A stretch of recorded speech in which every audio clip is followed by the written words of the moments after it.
Επιστρέφουμε στο δεύτερο μέρος της ιστορίας μας Demon in a Bottle. Παρακολουθείτε το κανάλι Blockbuster και Comics και θα συνεχίσουμε ουσιαστικά να μιλάμε για το δεύτερο και τελευταίο μέρος της ιστορίας που άλλαξε τον κόσμο του Iron Man. Αν σας αρέσει το περιεχόμενο του βίντεο και θέλετε να ακούσετε και να διαβάσετε περισσότερες ιστορίες σχετικά με κόμικ, ταινίες και σειρές, μπορείτε να με ακολουθήσετε και στο Spotify, στο κανάλι μου, που καλύπτω και εκεί κάποιες ιστορίες και είναι άπειρος πιο εύκολο εννοείται να δημιουργήσει υλικό στο Spotify και εννοείται μπορούμε να τα πούμε και στο TikTok, στο οποίο μιλάμε για κόμικς, ταινίες και όλα τα συναφή. Συνεχίζουμε λοιπόν με την ιστορία μας. Στο δεύτερο μέρος, ο Iron Man μαζί με τον βοηθό του πρέσβη της Καρνέλια, τον Mr. Pithis, συναντούν εν τέλει τον πρέσβη και την Beth. Εδώ έχουμε ένα πολύ ωραίο τέτα-τέτ του Iron Man και του κύριου Pithis, στο οποίο ο Iron Man μιλάει στον Νικό και ο Pithis τον διορθώνει. Είναι σαν να του λέει ουσιαστικά ο Iron Man κάτι, σαν να του δίνει μια οδηγία πολύ κοφτά θα λέγαμε και ξεχνάει να τον προσφωνήσει ως Mr. Pithis. Ο Pithis τον διορθώνει φυσικά και του λέει εδώ δεν είσαι ο Tony Stark. Εδώ είσαι ο Iron Man. Δεν χρειάζεται να δίνεις εντολές, λέει όπως ο Tony Stark. Ο Pithis φυσικά δεν ξέρει ποιος κρύβεται πίσω από την μάσκα. Αυτό το τέτα-τέτ ξεκλείδωσε μια σκέψη μέσα μου. Για κάποιο λόγο το alter ego του Tony Stark είναι ένας σωματοφύλακας. Έτσι, ένα όπλο. Γιατί, τι εξυπηρετεί. Παραδείγματος χάρη, ο Spider-Man είναι η πιο εκφραστική πλευρά του Peter. Πιο εξωστρεφής, πολλές φορές έχει και πιο θετική ενέργεια. Ο Batman είναι η πιο ανθρώπινη πλευρά του Bruce Wayne, η πιο θωρακισμένη. Είναι η πλευρά που προστατεύει τον αδύναμο. Ο Iron Man τι είναι, ποια είναι η σχέση του, δραματουργικά δηλαδή τι εξυπηρετεί στην αφήγησή μας. Ο Iron Man είναι το απρόσωπο εργαλείο, είναι το όπλο, είναι ο ταπεινός υπηρέτης. Είναι αυτό το αντίβαρο του εκεντρικού, του υπερβολικού εκατομμυριούχου, ο οποίος από την αμύθιτη περιουσία του φυσικά και τη σχέση του με τους ανθρώπους γύρω του έτσι εξαφανίζεται και γίνεται μια ολόκληρη μάρκα. Ενώ ο Iron Man είναι κάτι απρόσωπο, ανώνυμο θα λέγαμε. Και εκεί που όλα φαίνονται φυσιολογικά και ασφαλή και μάλιστα ο πρέσβης της Καρνέλια ζητάει αυτόγραφο από τον Iron Man δήθεν για την ανιψιά του, φαίνεται ότι τη στολή την ελέγχει ξανά από απόσταση ο Justin Hammer.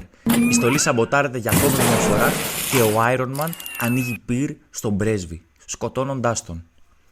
Το μόνο που μπορεί να κάνει εκείνη τη στιγμή είναι να μείνει άναυδος, ενώ τον προδίδει η στολή για ακόμη μια φορά.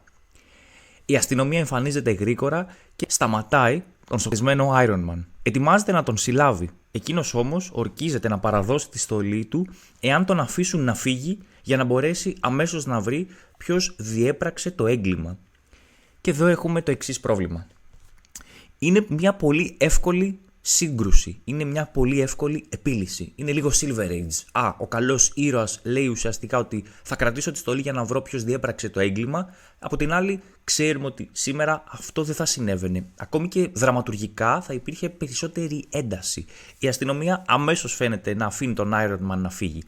Βέβαια, αυτό ο Μιτσελίνη το ξέρει. Και βάζει και τους αστυνόμους να σχολιάζουν ότι ακόμη και αν θέλαν να σταματήσουν τον Iron Man δεν θα μπορούσαν. Και βέβαια βάζει και την Beth για άλλη μια φορά να σχολιάζει την κατάσταση. Όπως και στο προηγούμενο κομμάτι του βίντεο, στο πρώτο part του βίντεο ουσιαστικά, η Beth σχολιάζει την απουσία του Tony από τα συντρίμμια του αεροπλάνου. Έτσι και εδώ η Beth σχολιάζει την αντίδραση των αστυνόμων οι οποίοι δεν συλλαμβάνουν κατευθείαν τον Iron Man. Φυσικά η Beth συγκρούεται με τον Tony. Η σύγκρουση έχει να κάνει με το γεγονός ότι η Beth θεωρεί υπεύθυνο για το θάνατο του πρέσβη τον ίδιο τον Iron Man φυσικά. Ο Tony βέβαια αντίστοιχα ρίχνει τις ευθύνες στην Beth. Η Beth ήταν η βασική επικεφαλής στη φρούρηση του πρέσβη. Την επόμενη μέρα, αφού ο Tony παραδώσει τη στολή, εμφανίζεται στην εταιρεία του πιωμένος και σπάει το γραφείο του. Επισκέπτεται τους εκδικητές και ζητάει βοήθεια από τον Captain America να του μάθει αυτοάμυνα ουσιαστικά όσο δεν θα έχει τη βοήθεια του σωματοφύλακά του. Ξαναθυμίζω αυτή είναι μια περίοδος που κανένας δεν ξέρει ότι ο Tony Stark και ο Iron Man είναι το ίδιο πρόσωπο. Την επόμενη μέρα ζητάει βοήθεια και από τον Ant-Man για να μπορέσει να ανακρίνει το φυλακισμένο Blizzard, έναν από τους 4 που επιτέθηκαν στο Atlantic City. Ο Ant-Man, ο Scott Lang Ant-Man, χρησιμοποιεί τις δικές του δυνάμεις για να ανακρίνει τον Blizzard και μαθαίνουμε μέσα από την ανάκριση το όνομα Hammer. Πλέον και ο Iron Man γνωρίζει το όνομα του ανθρώπου που τον έχει βάλει στο μάτι. Και εδώ η ιστορία μας μετατρέπεται σε ιστορία James Bond. Ο Τόνι με τη βοήθεια του Ρόντι πετούν με το ιδιωτικό του τζετ στο Μόνακο, εκεί όπου υποτίθεται ότι ζει και έχει την επιχείρησή του ο Justin Hammer. Εδώ σαφέστατα βλέπουμε και τις πολλές επιρροές που έχει αντλήσει το Iron Man 3 από αυτή την ιστορία και όχι μόνο. Ο Τόνι χωρίς στολή σε ανθρωποκυνηγητό, τον Hammer ως βασικό ανταγωνιστή και πολλούς μικρούς super villains να κυνηγούν τον Τόνι. Πίσω στην ιστορία μας, ο Τόνι και ο Ρόντι στο Μόνακο μπαίνουν σε μια επιχείρηση του Hammer και ένα ανελαίητο κυνήγι καταλήγει σε ενέδρα, σε μια παραλία. Βλέπουμε ουσιαστικά πως ο προσωπικός στρατός του Hammer απαγάγει τον Τόνι και αφήνει πίσω το Ρόντι να συλληφθεί. Φυσικά φτάνουμε στο face-off. Ο Τόνι γνωρίζει επιτέλους τον Hammer. Φυσικά, ο Τόνι προσπαθεί να δραπετεύσει από τη φυλακή αυτή. Και βλέπουμε ότι αυτή η φυλακή δεν είναι απλή φυλακή, αλλά είναι το πλωτό σπίτι του στη μέση μιας θάλασσας. Ο Τόνι φυλακίζεται γρήγορα και εξίσου γρήγορα φυσικά το Sky. Χρησιμοποιεί ηλεκτροσόκ που θυμίζει εκείνη τη σκηνή στο Watchmen με τη φυλάκιση του Rorschach και βγάζει εκτός έναν φρουρό. Βρίσκει τη στολή του ακριβώς την ώρα που μαζεύονται αρκετοί super villains β' κατηγορίας στο νησί του Hammer.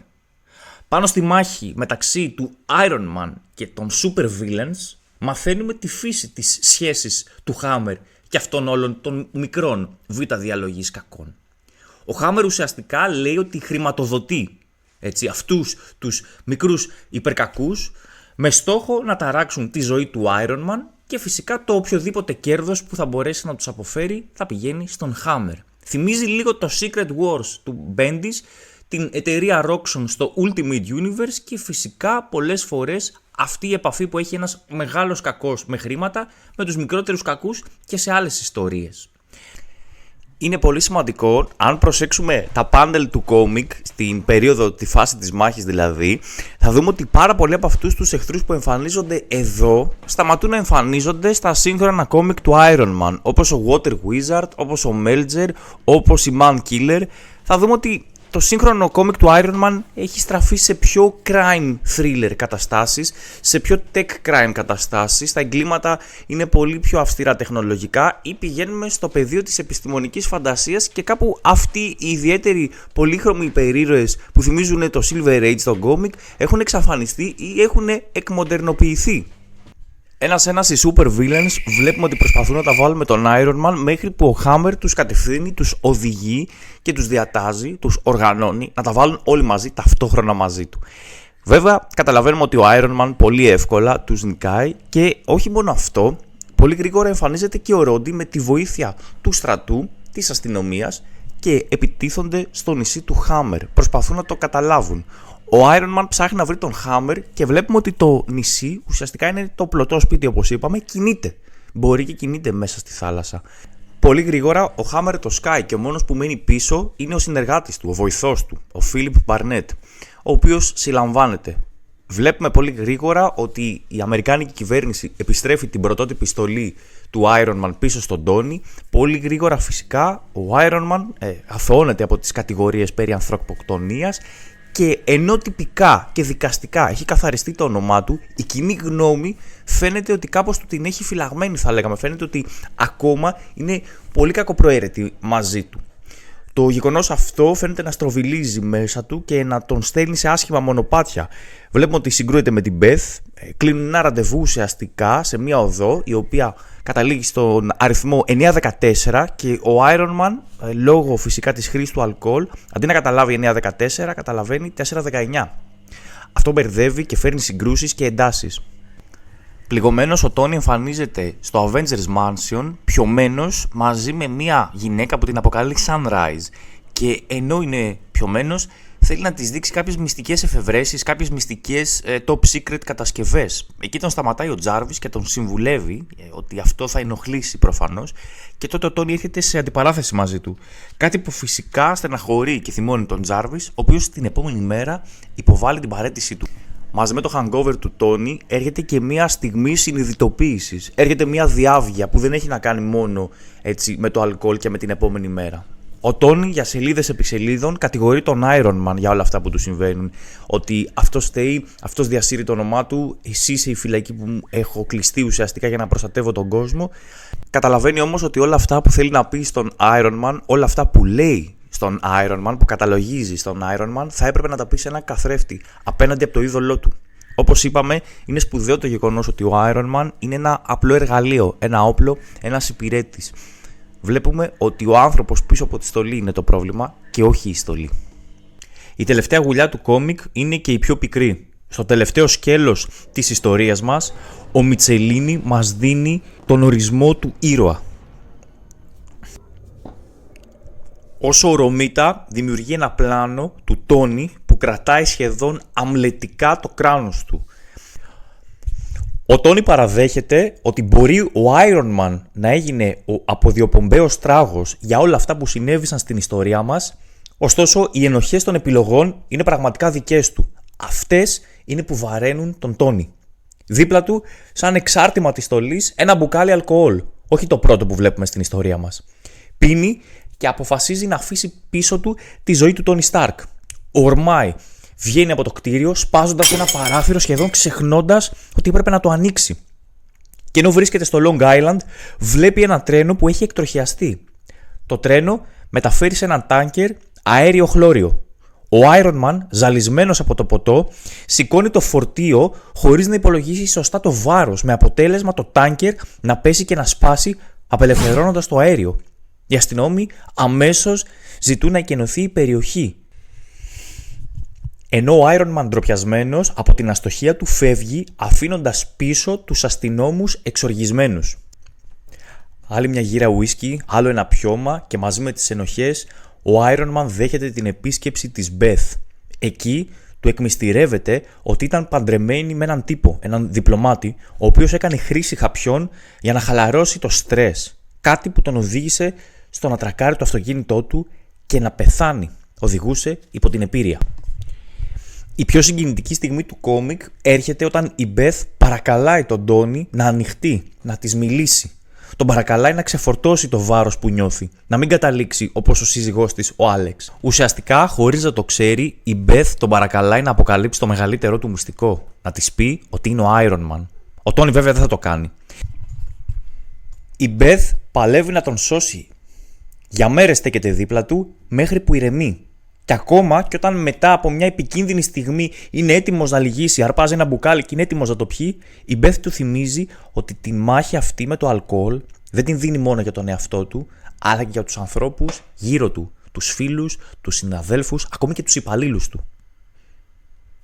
Επίλογος. Το πρόβλημα του αλκοόλ δεν τελειώνει εδώ. Ο Τόνι θα ξαναπέσει, θα ξανασηκωθεί πολλές φορές και αυτό είναι και το πιο τρομακτικό, ότι υπάρχει μία αλήθεια στην επανάληψη του εθισμού. Ο Μιτσελίνι γράφει για τον αλκοολισμό όπως θα έγραφε για έναν επίμονο σούπερ κακό. Οι ενοχές και οι τύψεις για κάθε λάθος που έχει κάνει μέχρι τώρα ο Iron Man και ο Τόνι, το βάρος της ευθύνης έχει κόστος. Η επανάληψη αυτή έχει κόστος. Και ο Τόνι θα δηλητηριάσει τον εαυτό του για να ξεφύγει, για να μουδιάσει. Είναι μία από τις πιο ανθρώπινες στιγμές ενός υπερήρωα της Marvel. Το προσωπικό κόστος, το ψυχικό κόστος έρχεται μέσα από το δηλητήριο. Δηλητηριάζει τον εαυτό του για να μπορέσει να συνεχίσει, γιατί ο πόνος είναι μεγάλος, η ευθύνη είναι μεγάλη. Η Marvel εκείνη την εποχή δεν φοβάται να ταράξει τα νερά. Ο Iron Man εκείνης της εποχής μοιάζει με μια ανθρώπινη ματιά στα πάθη, τον πόνο, τον πλούτο και την απόλαυση. Ενώ ο μοντέρνος Iron Man είναι το επόμενο σκαλί και η φυσική εξέλιξη, υπάρχει κάτι στον κλασικό ήρωα που δεν θα σταματήσει να μας τραβάει με τίποτα. Ίσως η ταύτισή του με την κινηματογραφική εκδοχή έκοψε τον τζαμπουκά. Ίσως αυτό να είναι το τίμημα του outsider που γίνεται πρώτο όνομα. Δυστυχώς, ο Iron Man του κινηματογράφου έπρεπε να κόψει πάρα πολλά από αυτά τα πολύ βαθιά μηνύματα, αυτές τις αναζητήσεις. Το αλκοόλ, την κάθοδο, τον πόνο. Είναι βαθιά ανθρώπινα και το Hollywood έχει σταματήσει να ενδιαφέρεται γι' αυτά. Και δυστυχώς το outsider που μπορούσε να πειραματιστεί με αυτές τις θεματολογίες ξαφνικά έγινε το φαβορί που δεν μπορεί να χαλάσει χατήρι σε κανένα στούντιο. Blockbuster και comics, τα λέμε την επόμενη φορά.